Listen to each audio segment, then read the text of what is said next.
India Pakistan میں عورتوں کے پاس پیسے نہیں ہوتے، مرد ہی ہر چیز کا مالک ہوتا ہے، تو عورت کس طرح حج کرے؟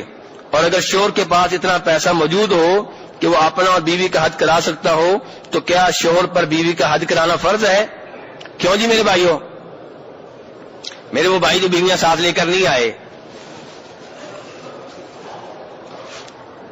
یہ سوال ان کے لیے ہے۔ میرے بھائی، مسئلہ یہ ہے کہ مرد کا اپنا مال ہوتا ہے، عورت کا اپنا مال ہوتا ہے۔ آپ کہیں گے عورت کے پاس کہاں سے آتا ہے؟ آتا ہے عورت کے پاس، حق مہر ملتا ہے کہ نہیں ملتا؟ کہ کھا جاتے ہیں آپ لوگ؟ 1000 روپے حق مہر رکھتے ہیں، 100 روپیہ وہ بھی رات کو کہتے ہیں معاف کر دو۔ کتنا عجیب معاملہ ہے ویسے، 1000 روپے رکھتے ہیں پہلے اور وہ بھی رات کو کیا کہتے ہیں؟ معاف کر دو۔ نہیں میرے بھائی، ٹھیک ہے معاف کرانا جائز ہے، میں یہ نہیں کہتا منع ہے، لیکن مردوں والی بات بھی تو کریں نا۔ 1000 روپے کی کیا حیثیت ہے؟ تو بہرحال یہ 1000 روپیہ جو عورت کے پاس آیا ہے یہ اس کا ہے۔ آپ کہیں گے اس سے کیا بنے گا؟ بہت کچھ بنے گا۔ وہ عورت جو آپ کے گھر میں آئی ہے، اس کا کھانا کس کے ذمہ ہے؟ خاوند کے۔ اس کے کپڑے کس کے ذمہ ہیں؟ اس کا یہ خرچہ وغیرہ خاوند کے ذمہ ہے، تو 1000 روپیہ تو پڑا ہوا ہے اس کا۔ سمجھیں گے سمجھے میرے بھائی؟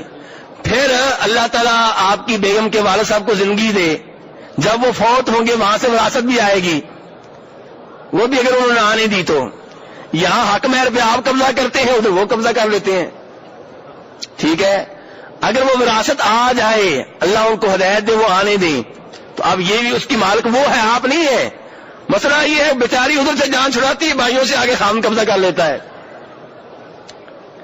ادھر بھائیوں سے جان چھڑاتی ہے تو ادھر خاوند قبضہ کرنے کے لیے تیار بیٹھا ہوتا ہے، تو پھر اسی لیے کہتی ہے ادھر ہی رہنے دیں۔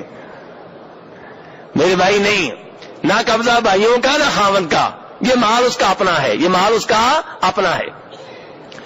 آپ اس کو پھر سمجھاتے ہیں، پٹیاں پڑھاتے ہیں، جی بچوں کا یہ کرنا ہے وہ کرنا ہے، بچوں کا خرچہ آپ کے ذمہ ہے، ماں کے ذمہ نہیں ہے، ٹھیک ہے؟ ہاں اگر وہ تعاون کر دے تو اس کی مہربانی، میں اس کو تعاون سے روک نہیں رہا، لیکن اس کے ذمے خرچہ آپ کے ذمے ہے۔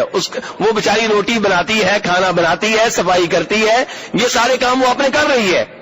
اب پیسے جو ہیں، خرچہ جو ہے وہ آپ کے ذمے ہے، تو بہرحال اب اس کے پاس حق مہر بھی آ گیا، اس کے پاس وراثت بھی آ گئی، تو یہ چیزیں ایسا مال کسی اور کے پاس اکٹھا ہو جائے تو اس کے اوپر حج فرض ہو جاتا ہے اگر اتنا مال ہو۔ اور اگر خاوند اس کو حج کروانا چاہے تو اچھی بات ہے، لیکن خاوند کے اوپر واجب نہیں ہے، لیکن آج کل کے خاوندوں کو کروانا چاہیے، کیونکہ انہوں نے عورتوں کے اوپر ناجائز بوجھ ڈال رکھا ہے۔